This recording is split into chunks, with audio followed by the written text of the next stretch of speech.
Since Boris gained his 80-strong majority in the Commons, a chasm has opened up between what the French reckoned they would be able to extract from Britain in the post-Brexit EU negotiations and what Emmanuel Macron will now prioritize.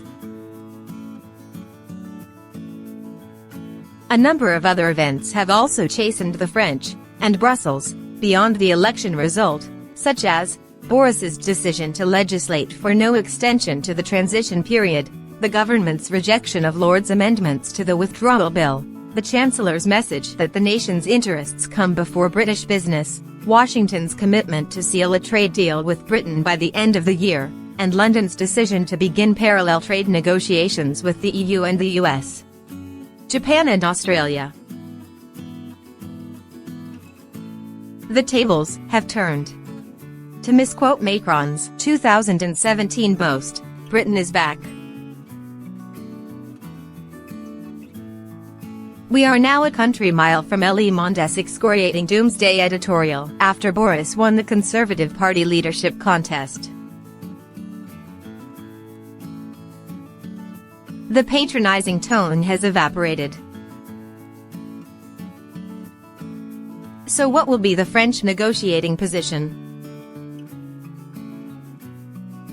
Macron's main political aim is foreign and security policy. While trade negotiations and international politics are not usually directly intermeshed at the negotiating table, only the naive believe they are truly kept apart. Quid pro quo predates Donald Trump, after all. International relations theorists have even coined a phrase for it: issue linkage bargaining strategy.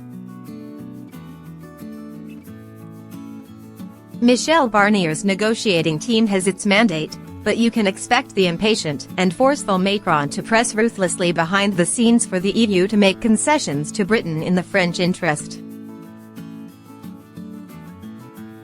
In exchange, Macron will want concessions from Britain, either via the EU, or outside of it bilaterally, through foreign and security policy. Despite Macron's pro-Europeanism, he knows a European martial spirit or meaningful collective foreign policy does not, and will not, exist in the near future. A common European foreign and defense policy is instead a long game. In the meantime, international instability on Europe's borders and changing international power centers means that Britain is Macron's only realistic international partner. He said so in August 2019. Whatever the outcome of Brexit, it is indispensable that we continue to think about sovereignty with Great Britain. On the military front, on the strategic front, on all subjects. Boris's self-confident Britain, with its foreign policy and military assets, is fatally attractive for an overstretched and solitary France, hampered by its 7-year conflict in the Sahel, monopolizing 5,100 troops and rising. Macron's political goal is a foreign and defense pact to expand on the 1998 St. Malo and 2010 Lancaster House bilateral foreign and security agreements.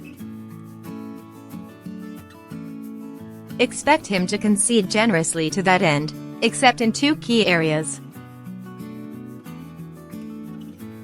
According to the widely respected Z/Yan Global Financial Centers Index, New York is the most competitive financial center in the world, followed by London in second place. But, on current trends, Paris and China's financial centers are on track to overtake London by 2021. The post-Brexit negotiations are Paris's opportunity to dethrone London.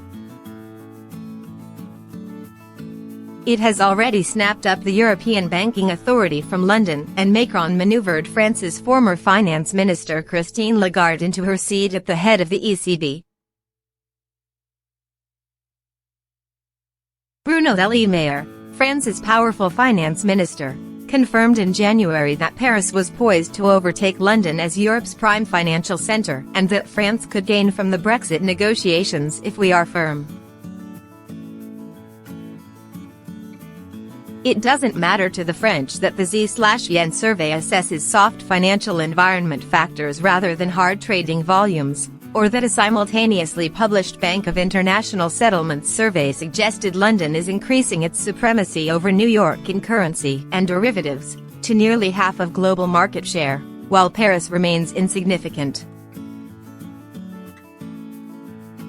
The president of the Euronext stock exchange told a French Senate commission in 2017 that there is an opportunity to close the disproportionate place that London has occupied in European finance for 30 years. And although the French finance sector is about half the size of Britain's, it still represents 4 to 5% of the country's GDP, accounts for 5% of France's total tax revenues, and employs 750,000 people. The French will therefore fight doggedly on finance, especially on euro-denominated interest rate swaps where, to the EU and France's chagrin, London's share of the market increased from 75% to a mighty 86% in 2018. Boris should make no mistake here. It is not mere French pride that is at stake, but amour propre, with an undercurrent of national humiliation. Until 1914, France was Europe's banker, while London was the rest of the world's. Brexit is the best opportunity in a century for France to achieve its age-old ambition to become the continent's banker once again. It failed humiliatingly to lure city banks to Paris after the 2016 referendum, and London's resilience is all the more galling for ex-Rothschild's banker Macron because his labour and tax reforms, which are now draining France's finances and his popularity, originally relied on attracting city bankers from London. It is not mere league tables at stake. Macron believes there will be a halo effect if France is restored as Europe's banker, facilitating not just his European reforms, but his ambition to lead the continent, aided by the decline of Merkel and German economic dynamism. The second area Macron will fight for is fishing. Although there are few French fishermen, and the industry is insignificant in terms of GDP, they are highly militant and can use their ability to block ports as leverage against the government. Winemakers and peasant farmers have a similar capacity to inflict damage to Macron, but the stakes are much higher for fishermen. On December 31st, the day the transition period terminates, their access to UK waters stops brutally. French winemakers and farmers' access to British markets, by contrast, will continue, albeit with progressive damage from higher tariffs and competition. Macron shudders at the idea of beginning a costly conflict with fishermen a year before the 2022 French presidential race. Macron has a Gaullist view of the world. The general thought nothing of sacrificing France's short-term economic interests in favor of long-term international goals. Nor did he shy from pushing a weak Britain around. Since Boris's victory, Macron has prioritized his objectives for the negotiations along these lines. Pure trade interests will play second fiddle to political aims, even if French exports to Britain make up 3% of its GDP, involve 30,000 French firms, and represent its largest trade surplus. Macron is a leader with a clear understanding of historical and contemporary global geopolitics, who knows that Britain could be pivotal in defending French interests. He is betting that Britain remains strong enough, domestically and internationally, to fulfill that role.